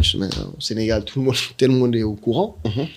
Sans rentrer dans trop de détails, le fait qu'on ait étiquette start-up malgré nos 10 ans fait que parfois les gens disent est-ce qu'ils sont capables? Pourquoi on leur donne ça? Pourquoi on leur donne ça? Pourquoi on leur donne ce... Voilà, c'est sujets compliqués, machin. Mais j'ai envie de dire, là, je fais un peu mon avocat. Vas-y, fais ta promo, frère. T'es là pour ça, fais ta place. Souveraineté, créer des champions. C'est ça. Je pense que c'est le même discours au Sénégal, en Côte d'Ivoire. À un moment, c'est pas juste des discours. À un moment donné, il faut que tu assumes que tu vas créer des champions. Tu vas laisser la place. Et pour créer des champions, il faut accepter que ce champion n'est pas parfait au départ. Oui, qu'il soit pas adapté même au début. Voilà. Mais tu crées un cadre pour que ce champion évolue. Bien sûr. Mais dans nos systèmes là, on va dire, mais est-ce qu'ils sont capables? Ah, ils vont pas tenir. Mais en fait, s'il y a un business model où tu payes cet acteur qui travaille, mais il va tenir. Puisqu'en le payant, lui, il va renforcer la qualité du produit, renforcer ses équipes et être capable de te délivrer la qualité qu'il faut. Hop, petite pause, surtout à toi qui te demande systématiquement, mais quelle est donc cette tribu SOA à laquelle on fait systématiquement référence? La tribu SOA, c'est la communauté d'Entrepreneur State of Africa, la meilleure communauté du monde mondial. Une communauté dans laquelle vous êtes déjà 300 membres à se retrouver au quotidien avec Moula et moi à échanger. Alors, ce n'est plus sur Telegram, c'est maintenant sur la plateforme Skool. Et sur cette plateforme, c'est génial parce que c'est comme si on avait notre réseau social SOA dans lequel on peut débriefer des épisodes, on peut débriefer d'un projet business que vous avez, on peut rebondir sur des éléments d'actualité. On fait également chaque mercredi soir les masterminds avec des experts de la tribu qui prennent la parole. C'est vraiment un lieu, un espace d'émulation à laquelle on veut que vous participez. 200 € pour l'année, 120 000 francs CFA. Franchement, c'est un bon deal. C'est un bon deal. Et surtout, ce n'est pas qu'une plateforme. Nous avons également des événements, des meet-up à Abidjan, à Dakar, à Douala, à Washington. Les membres se retrouvent même à Londres. Et dans ces événements, vous serez très souvent surpris par la présence de guests que vous avez vus dans le podcast. Donc, c'est tout ça qu'on met en place parce que vous savez à quel point le pilier entourage est important pour nous. Il est important d'avoir un bel entourage. Il est important d'être conscient de son ambition. Il est important d'être conscient de son entourage. Et on veut vraiment que vous nous rejoigniez si vous êtes ambitieux parce que cette aventure, on l'a commencé avec vous et on veut l'emmener le plus loin possible avec vous. Donc, à très vite dans la communauté et je vous laisse suivre l'épisode. Donc, il ne s'agit pas juste de dire « je veux créer des champions ». C'est ça. Super. Non, tu mets ces champions dans le cadre qui leur permet d'évoluer.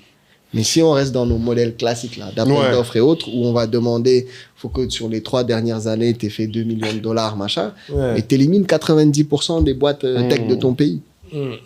C'est intéressant parce que du coup, avant qu'on parle justement de ces barrières de chiffres, un truc que je voulais te demander aussi, tu sais, moi, de mon expérience pour avoir géré beaucoup de boîtes dans plein de pays africains, les Sénégalais, vous avez une réputation d'être des Sénégaulois. Je sais pas si tu es déjà au courant de ça. Tu es au courant de ça? Quelle est ta perception là-dessus sur le fait que vous aimez vous plaindre autant que vos confrères français, que vous êtes les premiers à appeler la loi pour vous protéger, les salariés là-bas?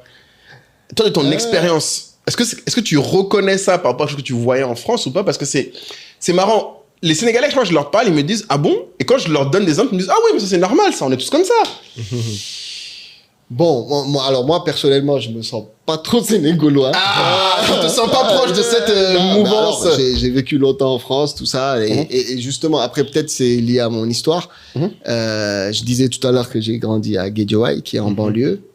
Et j'ai fait une école privée catholique. Donc, j'ai vécu dans un monde où je côtoyais en même temps des gens qui n'étaient pas très à l'aise et des gens qui avaient les moyens.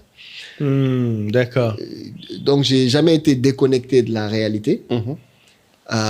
Et justement, ce que je trouvais en France, qu'on se plaint beaucoup. Ouais, c'est ça. Les gens trouvent que les Sénégalais se plaignent plus que les autres Africains. Quand tu as vécu en Afrique et que tu vois les Français se plaindre sur tous les sujets, moi, c'est un truc que j'ai jamais vraiment adhéré parce que je trouve qu'ils ont quand même un cadre malgré leurs difficultés. Oui, mais après, ils connaissent que leur cadre. Donc, tu te plains pas en comparaison de quelque chose que tu connais pas. C'est pas faux, mais en tout cas, je parle du fait sénégaulois, ça veut dire que tu connais la Gaule et le Sénégal. Non, ce que je pense pas ça, non. Nous, en fait, les gens souvent que j'ai entendu dire ça, sénégaulois, c'était parce qu'ils avaient le sentiment que un peu comme les Français, les Sénégalais ont une certaine attente de justice et d'égalité. Tu m'as déjà retourné le Mali contre le podcast. Faut pas. Non, je demande ça. Non, mais c'est. Attends, je demande juste qu'il doit dire ça.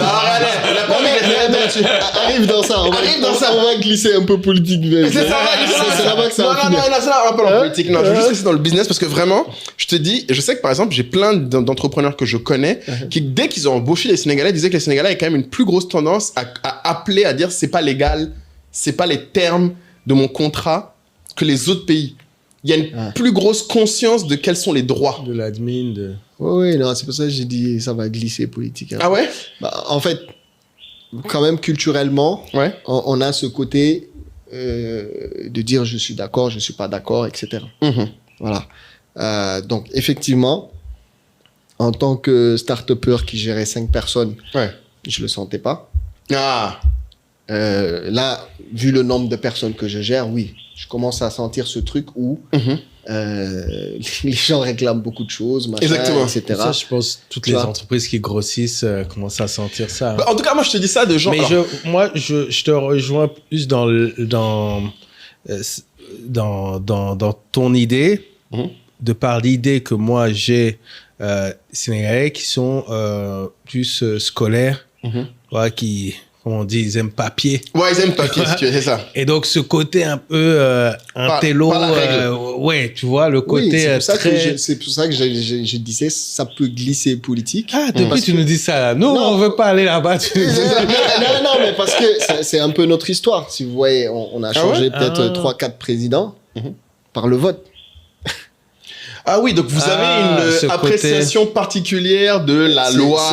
C'est-à-dire que, c'est-à-dire que chez nous, oui, d'accord. C'est règle, à un moment donné, bon, tu vas partir par le vote. C'est-à-dire, on a ce côté-là. On sait qu'avec les règles, on peut faire des choses. Ouais. On va essayer de faire bouger les choses par la règle. C'est vrai que les autres n'ont pas trop cette confiance aux règles. Je vais pas te mentir. Oui, non, ce que je peux comprendre. C'est ça.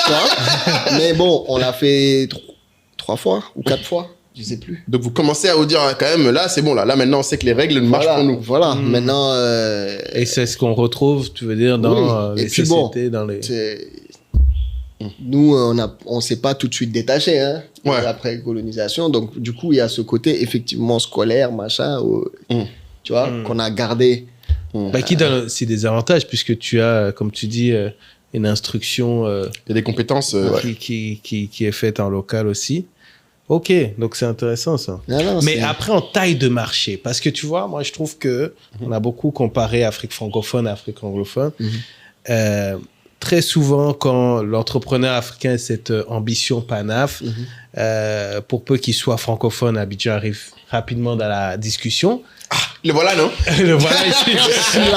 C'est vrai, tu nous as même pas dit ce que tu es venu chercher ici. C'est vrai, qu'est-ce que tu fais ici? Je vais dire rien. On va pas dire ça. Vous créez des histoires encore. Le champion national du pays, on va pas le prendre. Les Sénégalais ont bloqué ce gars-là. Là, c'est fini. Mais tu vois, après, quand on pense expansion, le Sénégal arrive rapidement aussi dans la discussion. Moi, je t'avoue que parce que je vois dans le business, parfois je me dis que c'est un peu surestimé la taille, le potentiel business du Sénégal. Je pense qu'en fait, c'est tellement une place forte, historique, culturelle, que l'entrepreneur se dit, il faut que j'aille conquérir le Sénégal, alors que je pense que, notamment, alors je ne dis pas ça par chauvinisme, mais par exemple... la RDC, alors, qui a beaucoup de mots, beaucoup de problèmes, mais tu verras qu'aucune entreprise ne part de ce marché-là parce que tu as, rien que dans la capitale, tu as 15 millions de personnes, tu vois. C'est clair. Donc, je parle juste des chiffres. Et après, il y a l'autre barrage, bon, c'est pas le sujet, mais l'autre barrière qu'on se met par rapport à l'Afrique anglophone. Mais restons juste sur l'Afrique francophone. Est-ce que le Sénégal, pour une entreprise qui s'étend, est vraiment un relais de croissance en termes de marché? Alors, je vais pas être chauvin. Mais... Sénégal, c'est un petit marché. Il faut dire ce qui est. Voilà. Même pour nous autres Sénégalais, vous allez ailleurs après. Ce n'est pas simple. Et souvent même, tu as beaucoup de Sénégalais qui font des solutions formidables qu'ils vendent dans d'autres pays. Voilà. c'est un petit marché et c'est un marché extrêmement compliqué. C'est ça la réalité. Donc pour peu que tu aies quelques concurrents, c'est très dur. C'est très dur. Faut dire ce qui est. Voilà. Par contre, c'est un bon marché pour tester. Voilà. C'est dur. Nous, même ce qu'on se dit entre entrepreneurs là-bas, si tu sors vivant de ce laboratoire, les autres pays, c'est easy. Tu peux aller ailleurs, en tout cas. Donc, effectivement, c'est un petit marché qui a du potentiel. Bon, on est 18 millions, donc on a de la marge pour... il y a des choses à faire, mais oui, je vais pas chercher de midi à 14h. C'est un petit marché, il faut le savoir, qui n'est pas simple, mais il y a du potentiel. C'est comme ça que je définirais ça. Pour quelqu'un qui n'est pas du Sénégal et qui ambitionne. Ouais, parce que ça, c'est un truc. Ouais. Voilà. Donc, je dirais même, en tout cas, si vous êtes d'un autre pays francophone, peut-être tester ailleurs. En fait, en tant qu'étranger, tu viens pas au Sénégal pour tester. Faut être serein. Ouais, faut être serein. Moi, je vous avoue, après, j'ai plein de gourmands business avec le Sénégal. Faut dire la vérité. Voilà, parlons-en, Kai. Tu parles jamais de ça. Après, j'ai fait beaucoup de campagnes là-bas. Une de nos plus belles campagnes même était là-bas, Maïchik Africa à l'époque. Mais chaque fois qu'on a voulu... tu vois, pourtant, on est dans 6 pays. Mais chaque fois qu'on a voulu, on avait fait ce qu'on appelle dans le business un roadshow. C'est-à-dire roadshow, c'est-à-dire tu prends ta valise, tu payes ton hôtel. Je suis là une semaine. Je vais rencontrer tout le monde. Bam, bam, bam, tu enchaînes. Bon rendez-vous, tout le monde te dit c'est génial, c'est top. Ah ouais, c'est différenciant, etc. Il rigole déjà. Tu rentres chez toi, c'est fini. Plus personne te répond. Plus personne te répond. On a testé deuxième approche, c'était via un appel d'offres. Un appel d'offres d'un client dont on avait leur filiale ivoirienne. Donc, on s'est positionné. Et là, on a fait partenariat avec une consultante sur place pour vraiment avoir cet ancrage local. Là aussi, pareil. On arrive en finale, on rencontre le DG, tout se passe bien. Et puis après, vu que il n'y avait pas l'historique, tu vois, de la structure sur le Sénégal, ben, au dernier moment, il dit, pourtant, on leur avait expliqué notre plan d'implémentation, comme ça se fait dans d'autres pays. Nous, tous les pays qu'on a ouverts, ça commence par un appel d'offres. Il se dit, il y a la compétence, donc c'est bon. Je leur fais confiance sur créer l'équipe, etc. Et je peux te citer d'autres exemples. Et donc, chaque fois, et après, c'est là où je me suis dit, peut-être par aigreur ou je sais. Je dis, mais d'ailleurs même, est-ce qu'il y a même le business? Tu parles même pas avec le client. Tu as vu, là, putain, là, doucement, c'est une question orientée. Non, mais quelle lecture, toi, en tant que Sénégalais, tu ferais de ces situations-là? Non, franchement, j'adore mon pays, mais je comprends à 10 000%. Et je l'ai vécu. C'est-à-dire, quand je venais de revenir, je sors d'un rendez-vous, je me dis, waouh, c'est bon. Ah, même toi, tu l'as vécu? Oui. Oui, non, c'est pour ça que je dis c'est un marché difficile. Faut dire ce qui est. C'est un marché extrêmement dur, où il faut vraiment être résilient. Parce que l'Ivoirien, voilà, tu vois. Si ça le fait pas, il va te le dire. Hein. Ouais. Non, ça c'est vrai. Bon, mon associé connaît mieux la Côte d'Ivoire que moi. Lui, voilà, limite. C'est un Ivoirien limite. Lui te dirait c'est ici l'Eldorado quoi. Mais regarde, je suis arrivé, il m'a dit t'as vu mon pays là? Toi, tu as vécu ces rendez-vous. Oui, sur tous les plans, au démarrage, sur même des gros sujets, oui, où tu te dis là c'est bon, là ça on va y aller, mais bon, c'est compliqué. Voilà, maintenant il y a du potentiel. Maintenant, en tant que Sénégalais qui est là-bas, effectivement le marché est petit, mais dans la manière de faire l'expansion aussi, là c'est plus pour les entrepreneurs. Bon, avant d'y aller, il faut être sûr que tu as la capacité de tenir la qualité en scalant, tu vois, donc ça quand même faut le savoir. Et pour nous, aller vers d'autres pays, c'est quasiment obligatoire parce que le marché est trop petit. Voilà. C'est vrai. En général, vous y arrivez bien, les start-upers ou même les entreprises? Que les Sénégalais n'ont pas eu un gros historique, à part Wave, qui est... est-ce que Wave est sénégalais? Je pose les grandes questions, là. Non, mon ami, c'est votre licorne, mon ami. Alors, Là, je te mets dans le corner. Bon, là, tu me mets dans le corner. Là, je te mets dans un petit coin. Tu peux répondre, tu peux prendre le joker. C'est comme tu veux. Mais c'est une boîte sénégalaise. C'est ça. On va dire ça comme ça. Vous n'avez pas le choix. Voilà. C'est votre star. Mais oui, c'est une boîte sénégalaise. Après, comme je dis, j'ai le côté, je suis dans une association. Nationaliste. La vie de l'écosystème me tient à cœur. Ouais. Voilà. Donc, Wave est formidable pour nous, pour la lumière, Sénégal, tout ça, machin. Mais je veux dire, c'est une exception par rapport à la règle. Oui, non, c'est ça. À la règle. Et aujourd'hui, pour moi, nos écosystèmes, on doit sortir de l'exception pour avoir la masse critique de champions, pour vraiment impacter nos économies. Champion régional, ouais. Voilà, donc c'est pour ça que, non, Wave est sénégalais, on profite, etc. Ils font d'excellentes choses. Mais j'aimerais qu'on ait plus d'exemples de boîtes qui sont sorties de chez nous dans les mêmes conditions et qui y arrivent. Et que ce soit réplicable. C'est ça qui est plus dur. C'est ça le truc, il faut que ce soit réplicable. Parce que, encore une fois, le rêve de champion national, économie endogène, etc., ça passera par le fait qu'on a la masse critique de boîtes qui ont grandi dans cet environnement endogène-là, qui ont peut-être des partenaires étrangers, des investisseurs étrangers, parce qu'on ne vit pas en vase clos, mais il faut cette masse critique qui grandit de là-bas. Qui pousse, Et qui pousse. Mais c'est vrai qu'il n'y a pas beaucoup de... Toi, moi, je connais pas beaucoup d'entrepreneurs sénégalais qui réussissent à être multi-pays. Il y a quelques exemples. Bon, je vais leur faire de la pub. Vas-y. Il y a l'Africa Mobile, il y a InTouch. Oui, mon gars, Malik. Ah oui, InTouch. InTouch aussi, Omar. La Mifa. Il y a Paydounia. Voilà, aussi Aziz. Voilà. Aziz, en plus, c'est un béninois que vous avez accepté. C'est l'un des rares, d'ailleurs. Moi, c'est lui qui m'a dit non, mais c'est vrai que le Wolof, c'est un peu dur, mais on peut y arriver. Parce que c'est à cause du Wolof, moi, je vous ai laissé. Comment ça? Gars, votre pays, là, si on parle pas Wolof, on se sent exclu. Non, c'est une réalité. Non, genre, vous savez pas. Non, vous savez. Non, vous savez. Arrêtez de faire genre. Mais Aziz est l'un des seuls gars béninois qui a réussi à vraiment faire sa boîte au Sénégal. Il m'a dit non, franchement, tu t'es réussi à t'intégrer. Il parle toujours pas Wolof, ça me fait toujours rire d'ailleurs.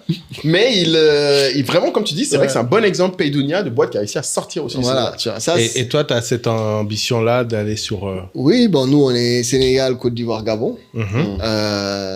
On avance bien sur ces pays-là. Et ça se passe bien parce que je sais que dans le secteur médical, à l'époque, Greg de M Pharma, quand il s'est allé sur différents pays, ils avaient plusieurs fois essayé la Côte d'Ivoire. Et ils avaient chaque fois arrêté parce que... Ouais, mais parce qu'en fait, lui, c'est la pharmacie, c'est encore plus compliqué et c'est un domaine hyper protégé. Alors, la pharmacie, pour le coup, tu vois, même moi... Il va pas aller là-bas. Moi, dans mon rêve, là, de connecter tout le monde... Il a laissé les pharmacies. À un moment, je leur ai parlé, j'ai fait... Ah bon? Pourquoi? Non, oui, il faudrait qu'on parle de ce business. Mais j'ai un gars pour toi, j'ai un invité pour toi qui est prêt à venir, qui regarde le podcast souvent. Du monde en pharmacie. C'est très, très particulier. Ouais, c'est particulier. En fait, c'est comme les notaires. C'est encadré. C'est pas comme les hôpitaux. C'est des business moins encadrés, bizarrement. C'est beaucoup moins fermé. La pharmacie, c'est quelque chose. C'est très particulier. Ouais, mais regarde, quand tu vas à la pharmacie, tu veux prouver que tu as l'assurance. Donc, il y a cet aspect digital. Oui, mais nous, dans ce qu'on fait là, alors les pharmaciens sont dans le réseau. Ils se connectent, ils voient les ordonnances. Mais on est dans le parcours où c'est l'assureur qui demande au pharmacien d'utiliser. Oui, toujours dans la même... Mais le pharmacien lui-même, il a son logiciel. Bien sûr. Ce qui est un autre business. C'est un autre business. C'est ce que M Pharma voulait faire. Et c'est là où c'est très particulier. Parce que les données de pharmacie sont contrôlées beaucoup plus que même les données de santé, étonnamment.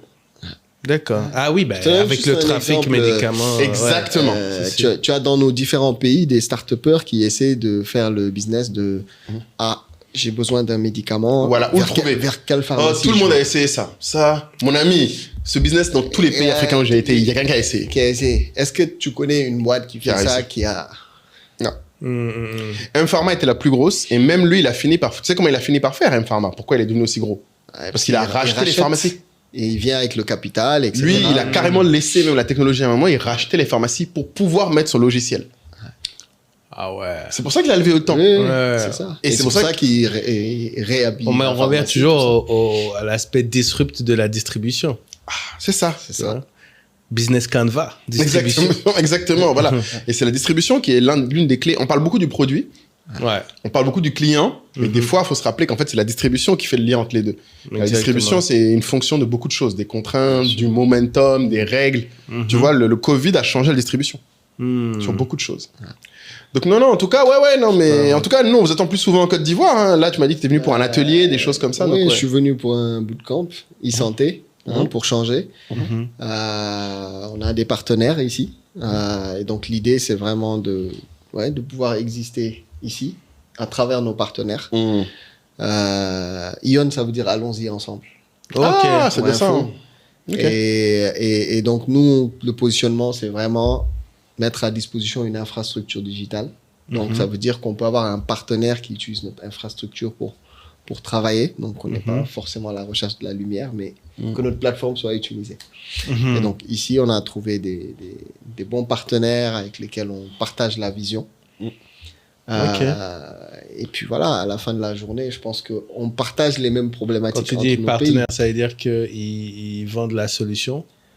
Oui, ils utilisent la solution en marque blanche. Et puis nous aussi, on apporte le côté technologie. Parce que moi, je pense que c'est là où on est fort. À la fin, à la fin de la journée, je pense que c'est vraiment ça. C'est pour ça que tu dis on ne cherche pas forcément la lumière. C'est ça. C'est-à-dire que nos différents pays ont beaucoup de potentiel, mais nos différents pays ont leur réalité. Et donc, je pense qu'un local connaît bien son pays. D'autant plus qu'au début d'Ion, même, on a essayé d'aller directement dans d'autres pays. Ah, vous avez senti la chaleur. On a fait Cameroun, Côte d'Ivoire. Ah ouais. Oui, non, on a tenté de... en 10 ans, il y a eu le temps de tenter. En 10 ans, tu tentes beaucoup de choses. Et donc, du coup, là, l'expansion, on l'a fait de manière beaucoup plus... Et le partenaire local a le droit de rebrander comme il veut. Oui, nous, on n'a pas ce problème. Ok. Non, c'est cool. À la fin de la journée, c'est utilisé, il y a des flux. Et c'est ça qui est important. Et puis voilà, ça qui est important. Et puis bon, comme j'ai des rêves fous aussi, que les patients puissent se balader en Afrique. Entre les pays. Leur donner. Alors là, mon ami, déjà j'ai un pays, frère. Déjà un pays. Voilà, donc voilà, ça fait partie. Et là, vous avez levé des fonds récemment. Oui, on avait levé il y a 1 an et demi. 1 an et demi, c'était avant que tu... Avant ABH. C'était pour faire quoi? C'était Alors, nos 2 levées, on les a faites exclusivement pour renforcer ce qu'on fait au Sénégal. Donc, on n'a pas levé pour l'international. C'était combien? Au total, on a levé 2,8 millions de dollars sur les 2. 1 million et 1,8. Voilà. Et les 2, c'était vraiment pour faire le projet national. Parce que comme je le disais tout à l'heure, c'est quelque chose. Tu as très peu de startups qui ont bossé sur des sujets nationaux. Mais du coup, tu vois, et qu'ils ont suivi pour un projet avec un client public. Qui ça, nous? Non, les VC. Oui. Les VC. Oui. Alors. Non, alors. Non, les VC classiques n'ont pas suivi. Nos 2 investisseurs sont des investisseurs. Un, c'est vraiment stratégique. C'est un opérateur. Donc, c'est une diversification pour eux. Voilà. Et l'autre est déjà impliqué dans la santé, investi de manière générale dans les PME. Voilà. Donc, tu vois que c'est pas 2 VC. C'est ça, c'est pas des VC. Ils sont encore là. J'en crois certains. De temps en temps, bonjour. Ils disent, il faut qu'on fasse le point. Je fais, camarade.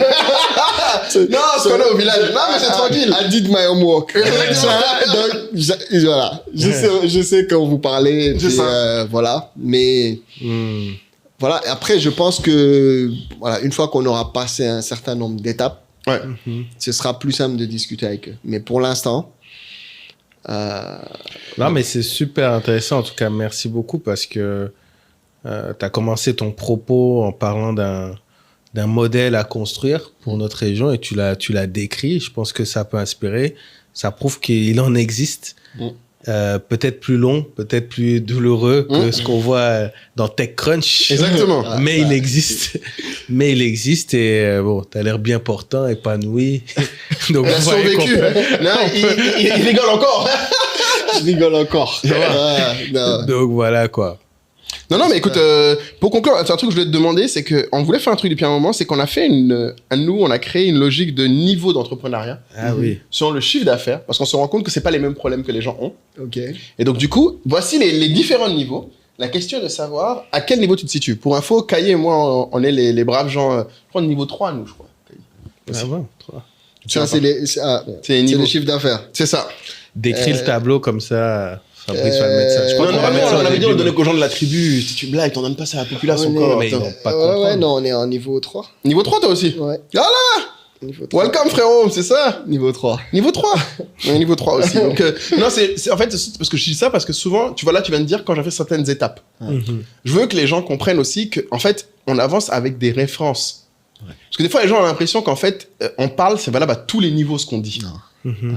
Et à tous les temps. Tu vois, tu as déjà fait le travail tout à l'heure en étant nuancé en disant, moi, j'ai du mal à lever à une certaine époque, c'est pas la même chose maintenant. Ouais. Il faut que les gens se rendent compte et nous, on essaie quand même de donner un peu d'outils aux gens pour qu'ils disent, ah, ok, bon. Oui, non, en fait, il y a des niveaux à chaque chose, des problématiques à chaque niveau de l'étage, comme tu dis. Donc, on est, nous autres braves, niveau 3, voilà, c'est un plaisir d'avoir un confrère avec nous. Niveau 3, et puis bon, l'ambition, hein. Toujours. On cherche niveau 4. Pourquoi s'arrêter? C'est ça. Et du coup, qu'est-ce qu'on peut te souhaiter, Henri? Qu'est-ce qui pourrait t'arriver de mieux l'année prochaine? Alors, le projet national est mon plus gros sujet. Ouais. Je veux réussir ce truc-là. Okay. N'importe quel Sénégalais, avec son numéro unique de santé, peut aller se soigner n'importe où. C'est ça la vision. Ça, voilà. Ce sera vraiment une très grosse fierté. Donc tu es dessus et l'année prochaine, ils avaient un milestone, un truc que vous devez atteindre? Oui, en tout cas, l'État a l'ambition d'en faire un très grand nombre. Je ne peux pas citer le nombre malheureusement, mais oui, c'est très gros. D'accord. L'ambition. Côte d'Ivoire, Gabon. J'avoue que... Tu aimerais faire un petit peu de truc ici quand même? On est déjà organisé pour. C'est-à-dire que le trio là, on peut se séparer. Vous en jetez un dans chaque pays, quoi. Donc, bon, ce sera plus peut-être Merci John encore aux épouses, là. C'est ça. Tiennent le fort. Merci encore aux épouses qui tiennent le fort. Faut quand même que je lui dise, comme ça, faut bien me le montrer. Comme ça, je lui dis merci. C'est important. Merci, vraiment. Non, t'inquiète, c'est important que tu l'as dit et que tu puisses lui redire, parce que je pense que les gens se rendent pas compte que sans elle, on peut pas faire ce qu'on fait là. Non, tu peux pas.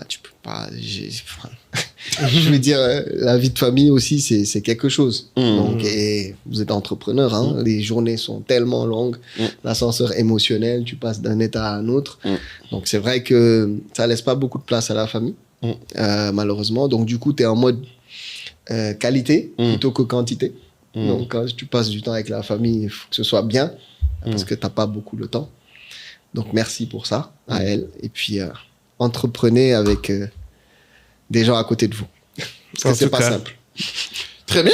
Mot de la fin. Oui, alors, on a une tradition pour que les gens prouvent qu'ils sont allés jusqu'à la fin de l'épisode. Ok. C'est, tu vas choisir un seul mot pour résumer notre conversation et les gens vont essayer de faire un commentaire en utilisant ce mot pour prouver qu'ils ont été jusqu'à la fin de la conversation.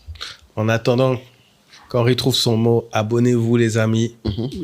Contenu de qualité supérieure, premium. C'est ça, on intercepte des gens qui viennent du Sénégal. Déjà 80 000, merci aux 80 000 abonnés YouTube. Oui, ne nous écoute pas, cherche ton mot.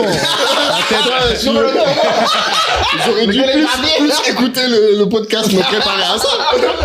Même si tu savais la même chose. Un mot. Ça peut être aussi ton mot préféré. Ouais, quel mot tu choisirais pour cette discussion, pour cet échange, un mot. Impact. Ah ouais. All right.